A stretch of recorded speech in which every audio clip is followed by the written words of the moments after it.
오늘 우리 함께 살펴볼 하나님의 말씀은 마태복음 1장 18절부터 25절까지입니다. 마태복음 1장 18절부터 25절까지 우리 천천히 교독하겠습니다. 예수 그리스도의 나심은 이러하니라. 그의 어머니 마리아가 요셉과 약혼하고 동거하기 전에 성령으로 잉태된 것이 나타났더니 그의 남편 요셉은 의로운 사람이라 그를 드러내지 아니하고 가만히 끊고자 하여 이 일을 생각할 때에 주의 사자가 현몽하여 이르되 다윗의 자손 요셉아 내 아내 마리아 데려오기를 무서워하지 말라. 그에게 잉태된 자는 성령으로 된 것이라. 아들을 낳으리니 이름을 예수라 하라. 이는 그가 자기 백성을 그들의 죄에서 구원할 자이심이라 하니라. 이 모든 일이 된 것은 주께서 선지자로 하신 말씀을 이루려 하심이니 이르시되 보라 처녀가 잉태하여 아들을 낳을 것이요 그의 이름은 임마누엘이라 하리라 하셨으니 이를 번역한즉 하나님이 우리와 함께 계시다 함이라. 요셉이 잠에서 깨어 일어나 주의 사자의 분부대로 행하여 그의 아내를 데려왔으나 아들을 낳기까지 동침하지 아니하더니 나음에 이름을 예수라 하니라. 아멘. 하나님이 사람을 만드실 때 처음 남자와 여자로 만드셨습니다. 그리고는 그 이후에는 그런 식으로 만들진 않으셨어요. 하나님이 남자를 어떻게 만드셨죠? 흙으로 빚으시고 이 콧구멍에 생명의 기운을 불어넣으셔서 만드셨고, 여자는요 남자의 갈빗대를 취해서 여자를 만드셨죠. 최초의 남자와 여자만 그렇게 만드셨고, 자, 그 다음 사람들은 어떻게 만드셨습니까? 그 남자와 여자를 통해서 그 자녀들이 태어나게 하는 방식으로 이 세상에 사람들이 가득하게 하신 것입니다. 자, 이게 하나님의 방식이에요. 이 세상에 사람들이 태어나고 많아지게 하시는 하나님의 방식입니다. 자, 그래서 누구나 다 이렇게 태어나는 겁니다. 다 이런 방식으로 남자와 여자를 통해서 그 관계를 통해서 사람이 태어나게 되는 것이죠. 아무리 위대한 사람이라 할지라도 이 방식을 벗어난 사람은 없어요. 혹시 그런 사람 본 적 있습니까? 그런 인간을 보신 적이, 물론 우화로 어떤 이야기를 만들어낼 수는 있겠으나 실제로는 다 이렇게 태어나요. 가난한 사람도, 부유한 사람도, 많이 배워서 똑똑한 사람도, 그렇지 못한 사람도, 건강한 사람도, 연약한 사람도, 대한민국 사람도, 다른 나라 사람도 다 이렇게 태어나요. 이런 면에서는 똑같지요. 그런데 인류 역사 가운데 딱 한 사람만 이렇게 안 태어났어요. 이솝우화 얘기가 아니고 실제로 역사적으로 실제로 딱 한 사람만 이 방식을 벗어났어요. 오늘 우리가 읽은 이 본문에는 그 얘기가 나오는 겁니다. 그 얘기가 나오는 것이에요.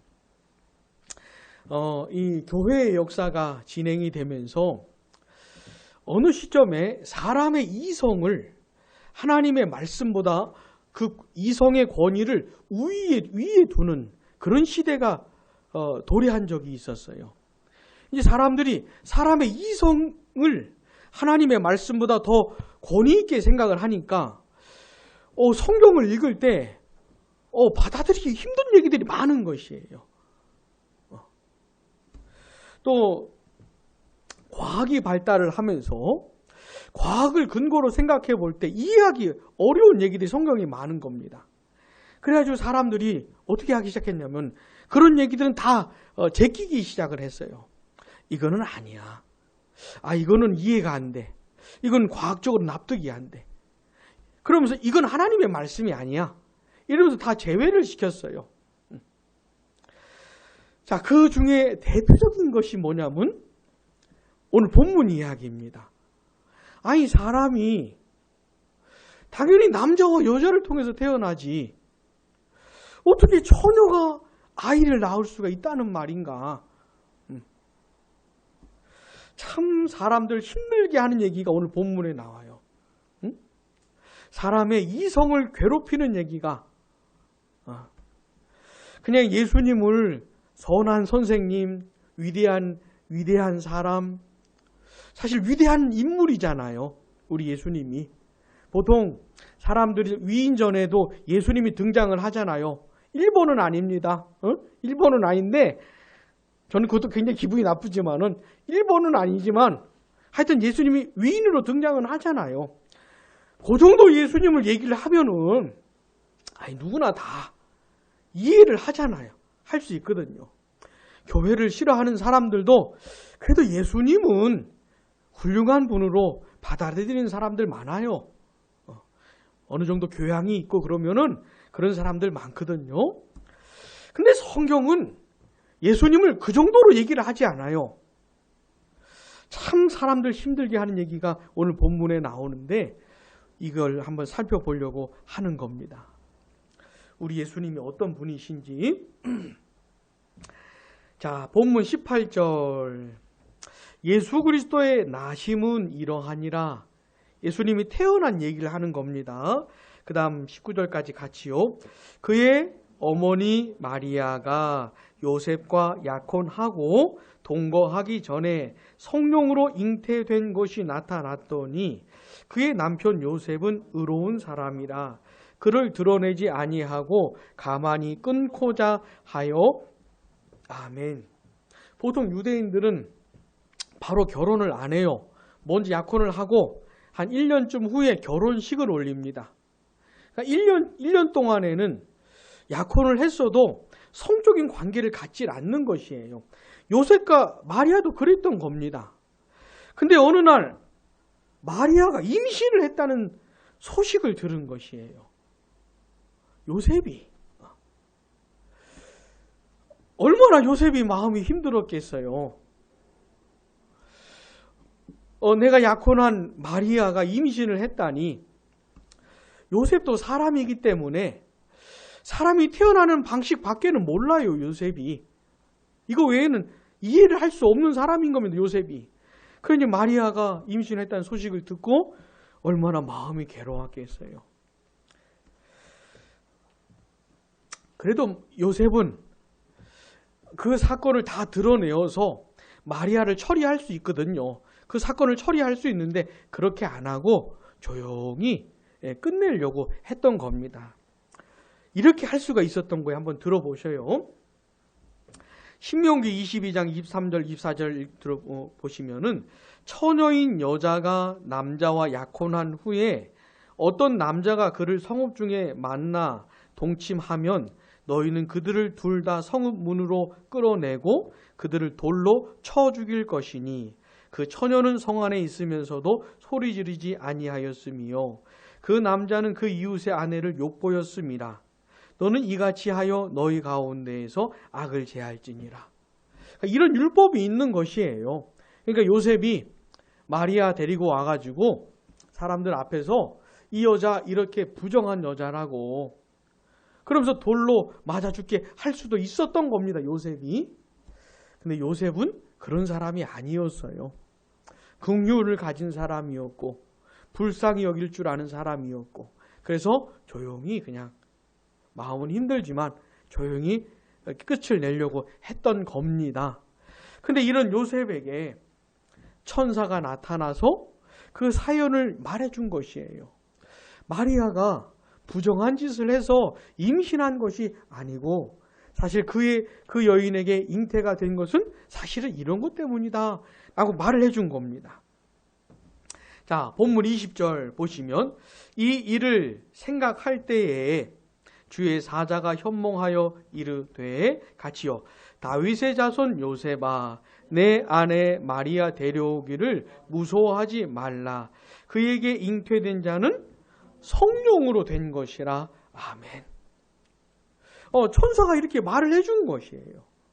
부정한 짓을 해서가 아니고 성령의 역사를 따라서 임신이 된 거라고. 이렇게 요셉에게 천사가 말을 해준 겁니다. 누가복음 1장 35절도 한번 들어보세요.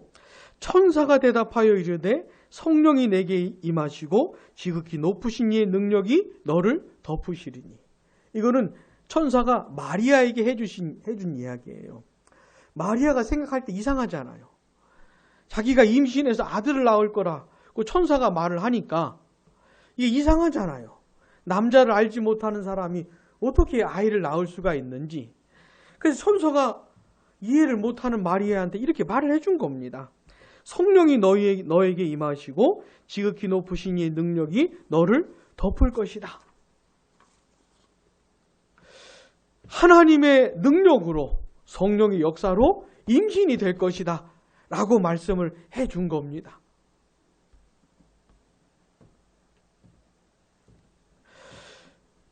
그래서 임신이 된 것이에요. 자, 예수님은 어떻게 임신이 된 분이신가?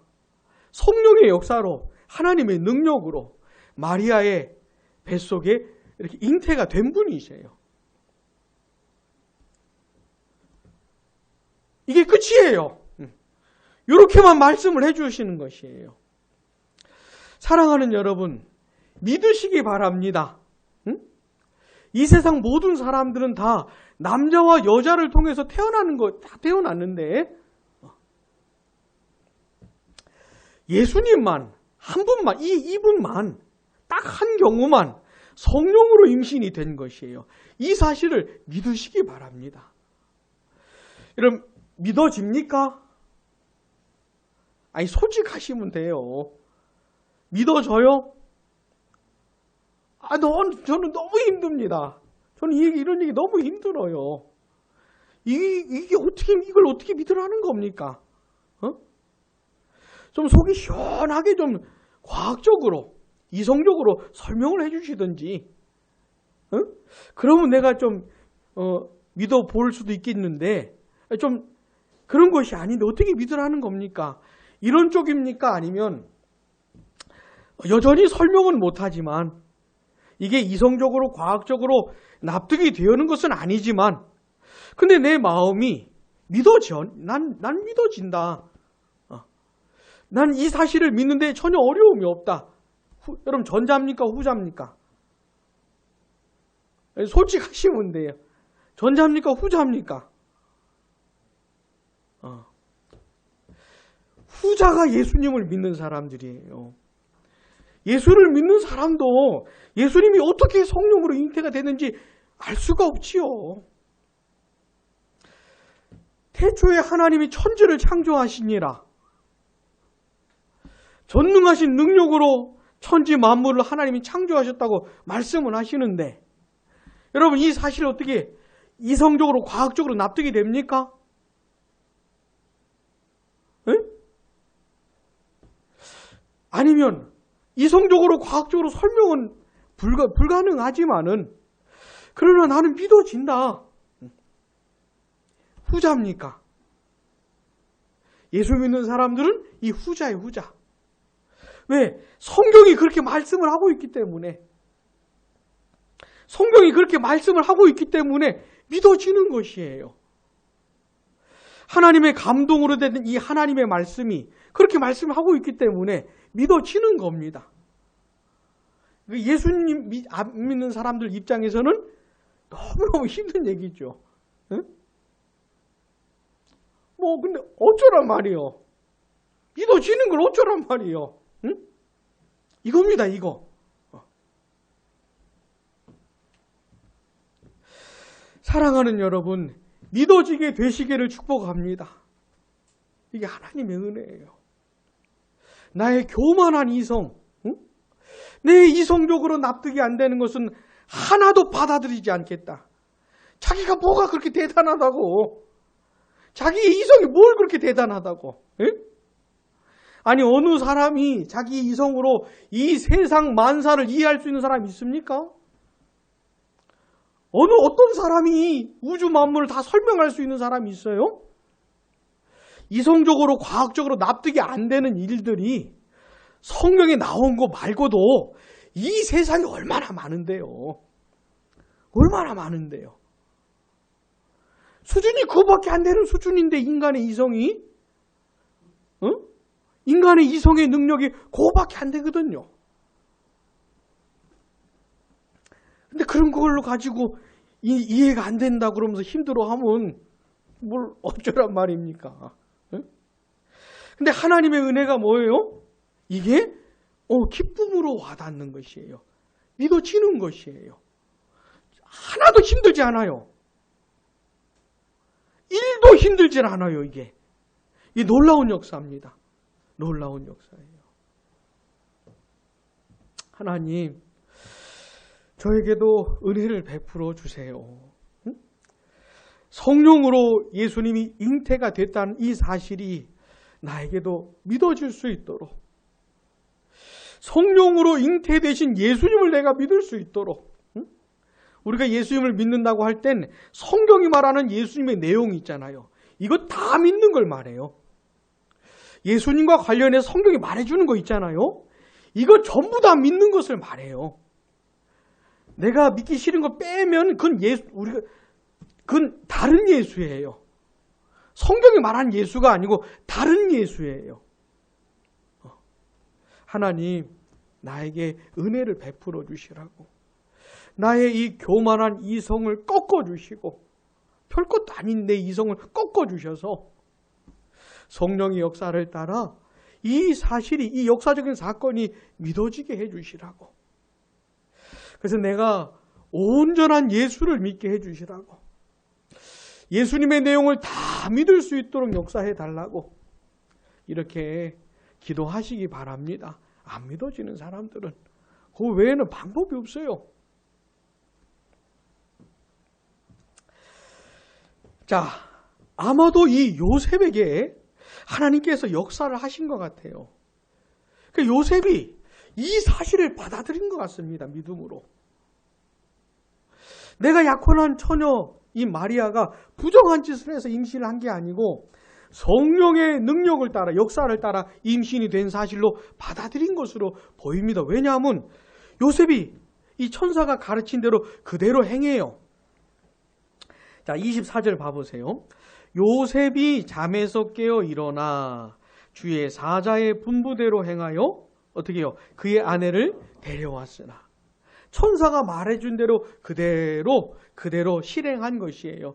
마리아 데려오기를 무서워하지 말라 그랬거든요. 그대로 한 겁니다. 믿음으로 한 것이죠. 그 다음에 25절 같이요. 아들을 낳기까지 동침하지 아니하더니 나음의 이름을 예수라 하니라. 아멘. 놀랍지요. 예수님이 태어나기까지 요셉이 어떻게 해요? 마리아하고 동침하지 성적인 관계를 갖지 않았다는 겁니다. 자, 마태가 정확하게 기록을 해주고 있는 것이에요. 왜요? 이거 굉장히 중요한 것이거든요. 굉장히 중요한 것이거든요. 자, 예수님은 성령으로 임신이 됐을 뿐만 아니라 태어날 때까지 남자를 거치지 않았습니다. 남자를 거치지 않았어요. 예수님은 어떻게 해요? 여자에게서 나신 겁니다. 자, 예수님의 족보 한번 다시 봐보셔요. 1장 2절. 2절만 같이 읽어봅시다. 아브라함이 이삭을 낳고 이삭은 야곱을 낳고 야곱은 유다와 그의 형제들을 낳고 아버지가 아들을 낳고 아버지가 아들을 낳고 그랬잖아요. 그죠? 이렇게 설명을 하는데 예수님은 아버지에게서 난 분이 아닙니다.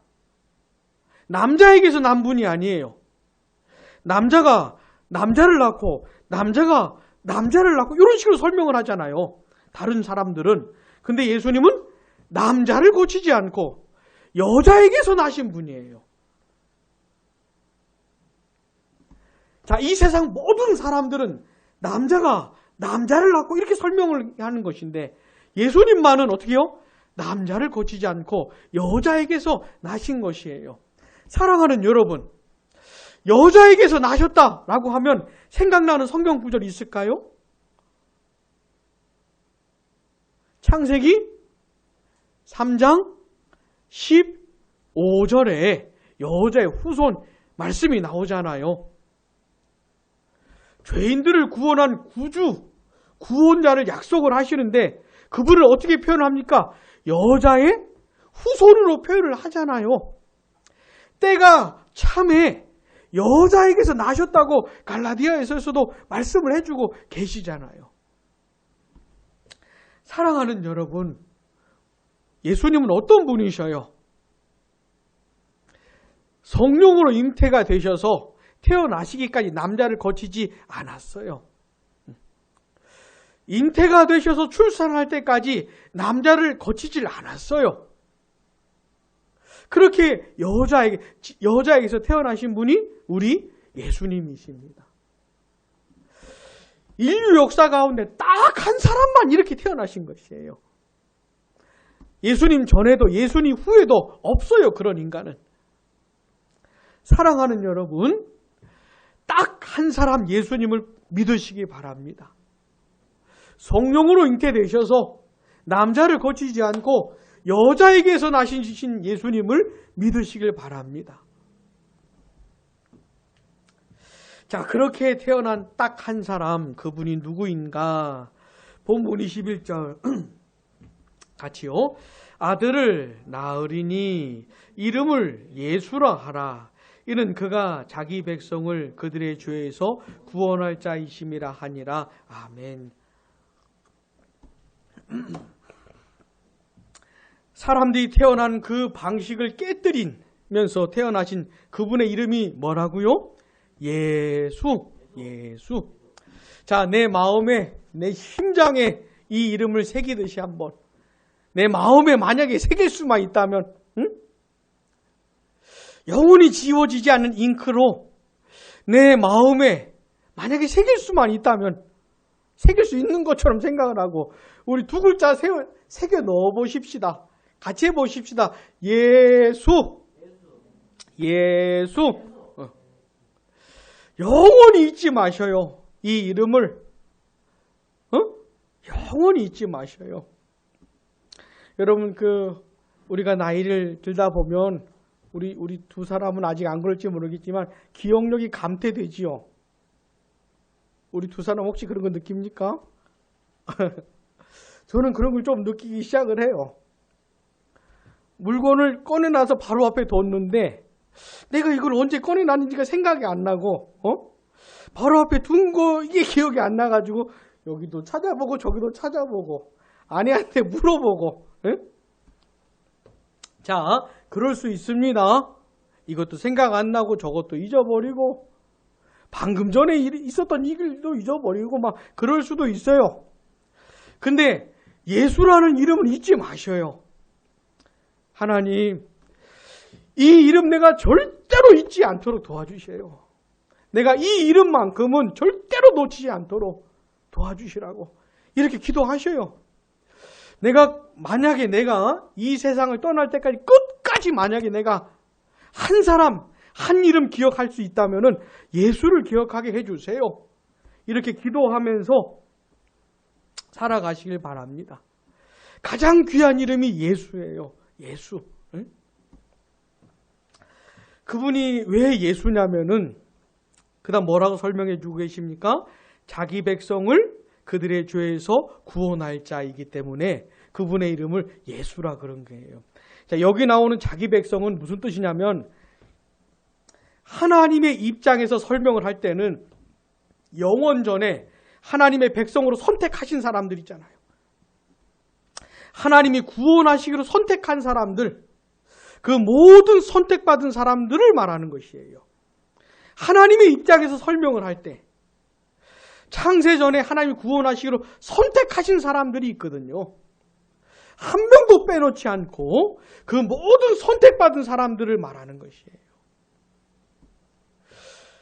우리 예수님이 이 세상에 구원자로 오셨는데 누구를 구원하십니까? 하나님이 선택하신 모든 사람들을 구원하러 오신 거예요. 한 명도 빼놓지 않으시고 한 명도 놓치지 않으시고 다 구원하러 오신 것이죠. 자, 인간의 입장에서 우리의 입장에서 생각을 해볼 때는 진실로 구원을 얻고자 예수님께 나아가는 사람들을 말하는 것이에요. 이 세상의 구원자로 오신 예수님을 알고 나를 죄로부터 지옥으로부터 구원해 줄 수 있는 분은 예수밖에 없다는 사실을 알고 예수님 저를 버리지 마시고 저를 구원해 주세요. 저를 예수님의 나라에 가게 해주세요. 자, 구원자 예수님을 발견하고 자기의 영혼을 예수님께 진짜 맡기는 사람들 있잖아요.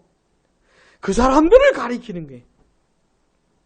사람의 입장에서 생각을 해볼 땐 그 사람들, 자기가 하나님 앞에서 비참한 죄인인 것을 깨닫고 하나님의 진노와 저주와 심판과 영원한 형벌을 받아야 하는 자인 줄 깨닫고 도대체 누가 나를 구원하실 수가 있는지 예수밖에 없구나. 그 예수님을 알게 되고 나서 어떻게 해요? 예수님을 찾는 사람들 있잖아요. 예수님께 문을 두드리는 사람들 있잖아요. 나를 구원해 주시라고. 예수님께 손을 내미는 사람들 있잖아요. 예수님을 붙잡는 사람들 있잖아요. 그 사람들을 가리키는 거예요. 그러니까 진짜 예수님을 찾는 사람들 있잖아요. 진짜 예수님께 나아가는 사람들 있잖아요. 응? 나를 구원해 주시라고. 이 죄로부터 사탄의 권세, 사망 권세로부터 영원한 형벌로부터 나를 건져 주시라고. 진짜 예수님을 찾는 사람들 있잖아요. 그들을 다 구원하러 오신 거예요, 예수님이. 진짜 예수님을 찾는 사람들, 예수님이 한 명도 버리지 않으세요. 응? 장난삼아 예수님 대하는 거 말고, 장난으로 예수님 찾는 거 말고, 진짜 예수님 찾는 사람들 있잖아요. 구원을 얻고자. 그런 사람은 한 명도 버리질 않으세요. 한 명도 내치질 않으세요. 다 구원하시는 거예요. 다 구원하시는 거예요. 누구든지 예수님을 찾는 사람들 다 구원하시는 거예요. 여기에 나오는 자기 백성이 바로 그런 사람들 말하는 것이에요. 그런 사람들을 죄로부터 구원하러 오신 거예요. 예수님이 죄로부터. 그 누구도 이 죄의 권세를 깨뜨린 사람이 없었어요. 사람들이 죄 짓고 타락하게 되면서 죄의 종로로 타는 상태에 있었는데 이 모든 사람들이 이 세상 모든 사람 태어날 때부터 타락한 본성을 가지고 태어나가지고 죄의 종로로 타면서 사는 것이에요. 그러다가 죄값 치르는 것이에요. 영원한 지옥에 떨어져서 영원토록 죄값 치르면서 살아가는 것인데 근데 우리 예수님이 오셔서 이 죄의 권세를 깨뜨리신 겁니다. 그리고 죄로부터 건져내시는 것이에요.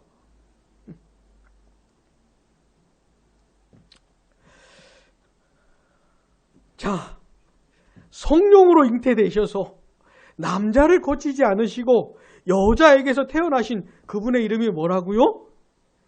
예수라고요. 왜 그분의 이름이 예수라고 하는 겁니까? 자기 백성을 하나님이 선택하신 모든 사람들 또 진짜 예수님을 찾는 모든 사람들을 죄로부터 구원하기 위해 오신 분이기 때문에 예수라 그런 것이에요.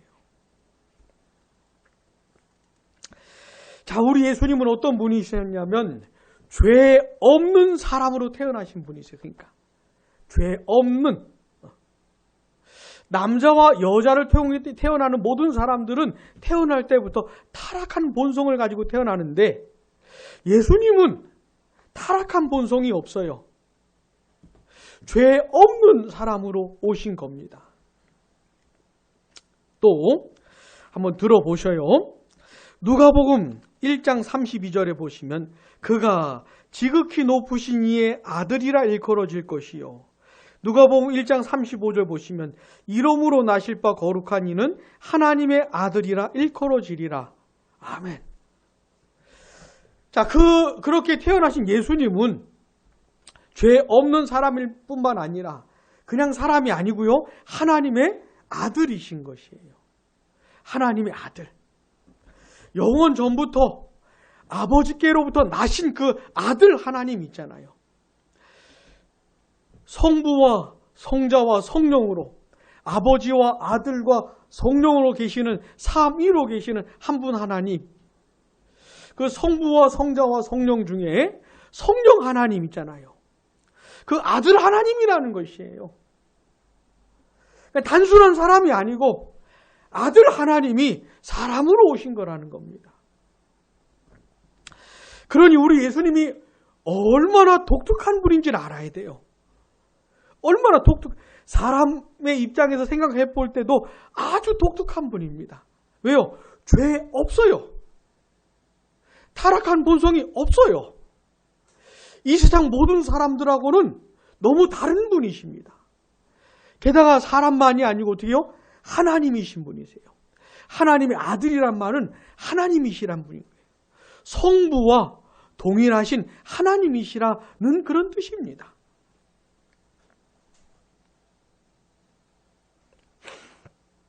그러니까 우리 예수님은 죄 없는 인성과 성부와 동일하신 신성을 갖고 계신 그런 분이시죠. 이분이 누구라고요? 우리 예수님이라고요. 이게 예수님의 영광이에요. 예수님의 영광. 이 세상 모든 존재들과 구별하게 만드는, 이 세상 모든 존재들과 차별하게 만드는, 차별화시키는 예수님의 영광이에요. 찬란하게 빛나는 예수님의 예수님됨이에요. 예수님과 비교할 대상이 없어요. 그러니까 예수님과 비교할 대상이 없어요. 그래서 우리의 온 마음을 사로잡기에도 충분하신 분이에요. 너무 독특하신 분이기 때문에. 그런 존재가 없기 때문에. 자, 그 예수님이 죄 없는 인성과 성부와 동일하신 신성을 가지신 그 두 양성을 한 인격 안에, 신성과 인성을 한 인격 안에 갖고 계신 이 예수님이, 예수님의 이 독특한 부분이 있잖아요. 예수님이 구원 사역을 하시는 데 있어서 너무 적절한 것이에요. 너무 적절한 것이에요. 자, 아까 예수님의 이름 생각하면서 죄로부터의 구원을 얘기했잖아요. 예수님이 어떻게 우리를 죄로부터 구원하십니까? 설명하실 수 있겠어요? 예수님이 어떻게 죄로부터 우리를 구원하십니까? 설명하실 수 있겠습니까? 일단 죄값을 대신 감당하시죠. 예수님이, 그죠? 죄값을 대신 감당하시는데 본인이 제물이 되셔요. 죄인들이 하나님께 진노와 저주와 형벌을 받아야 되잖아요. 근데 예수님이 제물이 되셔서 대신 다 받으신다는 말입니다. 근데 예수님이 죄 없는 사람으로 오셨기 때문에 우리를 대신하는 완벽한 제물이 되신 거예요. 흠 없는 제물이 되실 수 있는 것이에요. 만약에 예수님이 죄 있는 사람이었다면 우리를 대신해서 죽을 가치가 없는 분이세요. 근데 예수님은 죄 없는 사람이기 때문에 우리를 대신할 완벽한 제물이 되시는 것이에요. 완벽한 제물이. 그래서 예수님이 죄 없는 사람으로 오신 게 그렇게 중요한 것이에요. 성령으로 잉태되셔서 남자를 거치지 않고 여자에게서 태어난 게 그래서 중요한 것이에요. 이 세상 모든 사람들은 죄인들을 대신해 죽을 가치가 없어요. 뭐 죽을 수는 있겠지요, 뭐. 예? 그래 볼 수는 있겠지만은 그런 자격이 없어요. 가치가 없어요. 근데 우리 예수님은 유일하게 자격을 갖춘 분이세요. 그리고 예수님은 성부와 동일하신 신성을 갖고 계시잖아요. 하나님이시거든요. 자, 예수님이 우리를 대신해서 하나님의 진노와 저주와 형벌을 다 받아내실 때 이걸 다 감당을 하셔야 되는데, 만약에 그 진노와 저주와 형벌을 한 방울이라도 남겨놓고 다 받질 않으셨다면 남겨둔 건 내 몫이 되는 거니까. 그럼 어떻게 우리가 하나님의 진노를 감당합니까? 근데 예수님이 하나님이시기 때문에, 전능하신 하나님의 능력을 갖추신 분이기 때문에 그 진노와 저주와 형벌을 다 받아내실 수가 있는 것이에요. 신성을 갖고 계신 분이기 때문에 이걸 다 감당해내실 수가 있는 것이에요. 그래서 내가 받아야 될 것이 1도 남지 않는 아무것도 없게 만드신 겁니다. 조금이라도 남겨두셨더라면 그건 내가 감당해야 될 몫이 되는 건데 다 받으셨기 때문에 내가 받을 게 없는 것이에요. 근데 예수님이 단순한 사람이 아니고 하나님이시기 때문에 그게 가능했던 겁니다. 자, 그러니 봐보세요. 그 이름을 예수라 하라. 자기 백성을 죄로부터 구원할 자라. 이 얘기하면서 그 예수님이 어떻게 태어났느냐 얘기를 해주고 있는 거예요. 그래서 그런 맥락 속에서 그 얘기를 해주고 있는 것이에요. 죄 없는 사람으로 태어났기 때문에 이 일을 감당할 수 있는 것이고, 단순한 사람만이 아니고 하나님이시기 때문에 또 이걸 감당할 수 있는 것이에요. 그래서 예수님이 죄로부터 구원해 주실 수 있는 것이에요. 예수님은 완벽한 자격 조건을 갖추셨을 뿐만 아니라 그 일을 완벽하게 해내신 것이에요. 그래서 우리 같은 죄인들을 구원하셔서 거룩하신 하나님께로 인도해 가시고 이끌어 가실 수 있는 것이죠. 하나님과 죄인들 사이에 서서 이 중보자의 역할을 감당하실 수 있는 것이에요.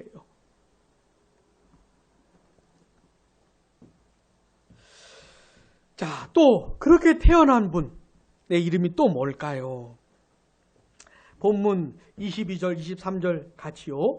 이 모든 일이 된 것은 주께서 선지자로 하신 말씀을 이루려 하심이니 이르시되 보라 처녀가 잉태하여 아들을 낳을 것이요 그의 이름은 임마누엘이라 하리라 하셨으니 이를 번역한즉 하나님이 우리와 함께 계시다 함이라. 아멘. 자, 마태복음은 유대인들에게 예수님이 그리스도라는 사실을 설명해 주려고 쓴 복음서라고 말씀드렸잖아요. 이 유대인들에게 중요한 게 뭐냐면 첫 번째 족보고, 두 번째는 뭐냐면 구약 성경이 과연 이분에게 어떻게 이루어졌느냐가 중요한 것이에요. 유대인들한테. 그래서 이 마태복음에는 구약 성경을 인용을 하면서 예수님을 통해서 이렇게 이루어졌다, 이런 구절들이 많아요. 다른 복음서보다. 왜요? 유대인들을 대상으로 한 것이기 때문에. 자, 마태가 예수님께서 예수님의 탄생과 관련해서 구약의 어떤 선지자의 말씀을 인용을 해가지고 이렇게 한 겁니다. 자, 우리 한번 요건 찾아봅시다. 중요한 구절이니까. 이사야서 7장 14절.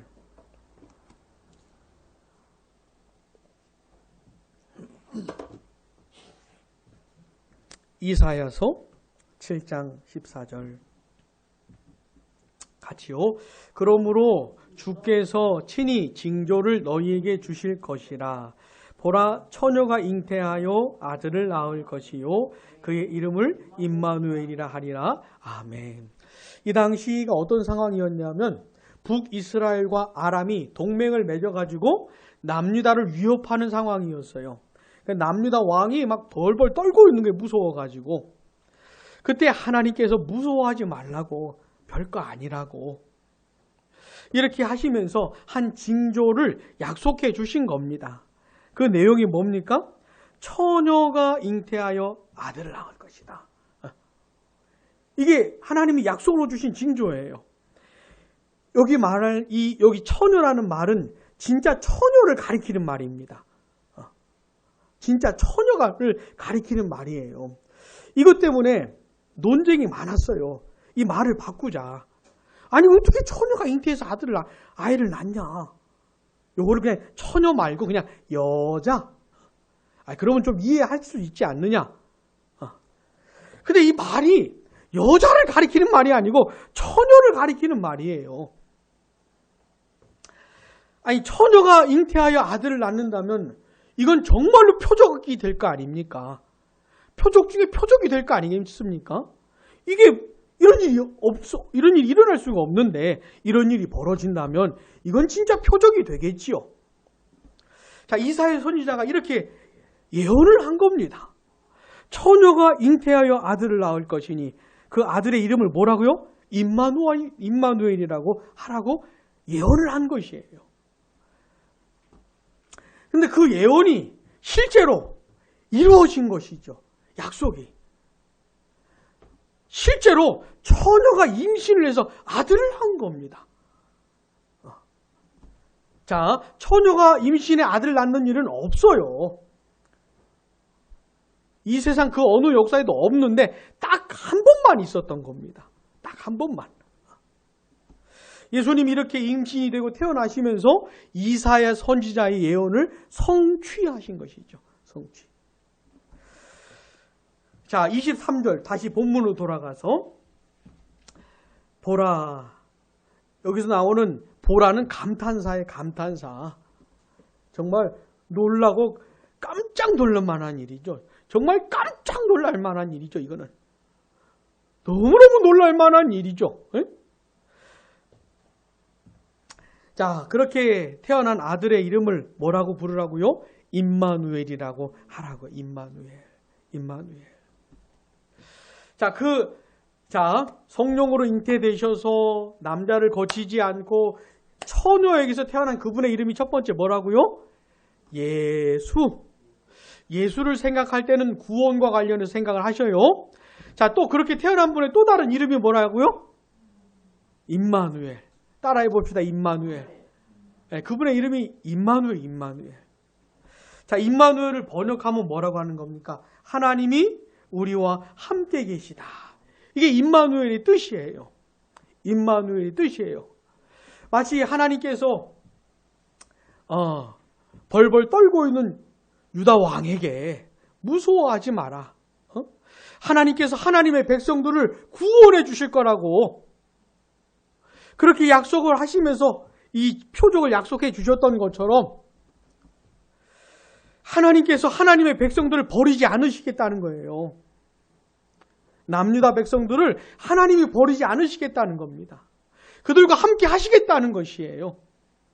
그래서 이름이 임마누엘로 하라고 한 겁니다. 자, 그 예수님을 통해서 하나님께서 보여주시는 게 이겁니다. 하나님이 하나님의 백성들과 함께 하시겠다는 것이에요. 자기 백성들 버리지 않으시겠다는 걸 예수님을 통해서 보여주고 계신 거예요. 자, 본문 21절에 나오는 자기 백성 누구라 그랬습니까? 첫 번째, 하나님 입장에서 생각해 볼 때는 하나님이 선택하신 모든 사람들. 우리 입장에서 생각할 때는요, 구원을 얻고자 예수님께 나아가는 사람들, 누구든지 예수님을 찾는 사람들을 말한다 그랬잖아요. 그 모든 하나님의 백성들을 버리지 않으시고 그들과 함께 하시겠다고 하는 하나님의 의중을 예수님의 탄생을 통해서 보여주고 계신 것이에요. 하나님은 하나님의 백성들과 영원히 함께 하실 거라는 것을 예수님의 탄생을 통해서 보여주고 계신 거예요. 자, 이렇게 독특하게 태어나신 예수님을 생각할 때에 예수님을 통해 보여주신 하나님의 마음을 여러분 기억을 해야 되는 겁니다. 따라해 봅시다. 임마누엘. 하나님이 나와 영원히 함께하고 싶어 하시는구나. 나를 구원하시고 나를 하나님의 자녀 삼아주시고 내가 이 세상에 사는 동안 나와 함께 하시고 이 세상을 떠날 때에도 영원히 함께 하기를 원하시는구나. 그 하나님의 마음이 담겨 예수님이 그렇게 태어나신 것이에요. 뿐만 아니라 임마누엘 되시는 예수님을 믿잖아요? 임마누엘의 또 다른 이름이 뭐냐면, 또 다르게 번역하면 이렇게 할 수도 있어요. 우리와 함께 하시는 하나님. 이렇게도 번역을 할 수가 있어요. 예수님 어떤 분이세요? 우리와 함께 하신 하나님이세요. 우리와 함께 하신 하나님. 예수님 실제로 사람으로 오셔서, 임마누엘로 오셔서 함께 사셨잖아요. 하나님의 백성들 함께 사셨지요. 예수님이 그런 분이세요. 우리와 함께 하시는 하나님이셔요. 자, 그래서 임마누엘 되신 예수님을 믿으면 어떻게 되는지 아십니까? 이 임마누엘의 은혜를 누리면서 사는 것이에요.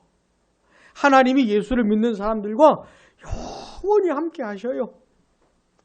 임마누엘의 은혜를 누리면서 살게 되는 것이에요.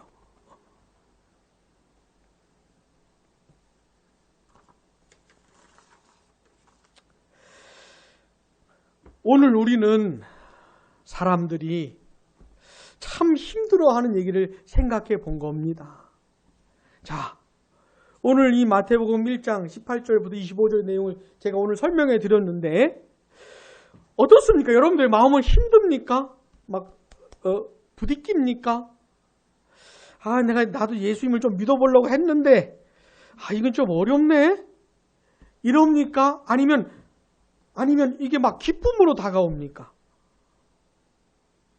어느 쪽입니까? 가장 이 세상 그 누구와도 다르게 가장 독특한 방식으로 임신이 되시고 태어나신 예수님이 얼마나 감사하게 다가오는지 어느 쪽입니까, 여러분? 이게 기쁨과 감사함으로 다가오게 되기를 축복합니다. 사랑하는 여러분, 예수님을 믿으시기 바랍니다. 성령으로 잉태되셔서 남자를 거치지 않으시고 처녀에게서 태어나신 죄 없는 사람일 뿐만 아니라 하나님의 아들이신 분이 사람으로 오신 그 예수님을 믿으시기 바랍니다. 그분 외에는 구원자가 없어요. 없어요. 그분 외에는 나를 구원해 줄 존재가 없어요. 죄로부터 하나님의 진노와 저주와 형벌로부터 나를 건져줄 존재가 없어요. 예수님을 믿으시기 바랍니다. 근데 예수님께 나아가는 사람들 있잖아요. 예수님밖에 없구나. 내가 구원받으려면 예수님밖에 없구나. 그 사실을 알게 예수님을 찾는 사람들은 한 명도 버리지 않으세요. 내치지 않으세요. 진실로 구원을 얻고 예수님께 나아가는 사람들은 한 명도 내치지 않으세요. 예수님이 다 받으세요. 다 구원하세요. 누구든지 목마른 자는 내게로 와서 마시라 그랬잖아요. 다 예수님이 받아주세요. 예수님께 나아가는 모든 사람들은 다 구원해 주세요. 그리고는요, 임마누엘의 은혜를 누리며 사는 겁니다. 임마누엘의 은혜를 누리며 사는 것이에요.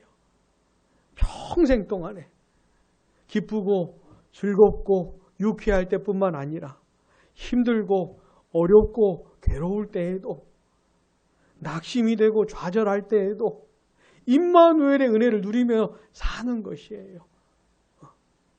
그다 영원토록 임마누엘의 은혜를 누리면서 영원토록 살게 되는 것이죠. 우리 예수님께 나아가십시오. 예수님을 찾으시고 그래서 예수님을 꼭 믿게 되시고 예수님 안에서 임마누엘의 은혜를 누리시며 살게 되는 우리가 되기를 바랍니다. 기도하겠습니다.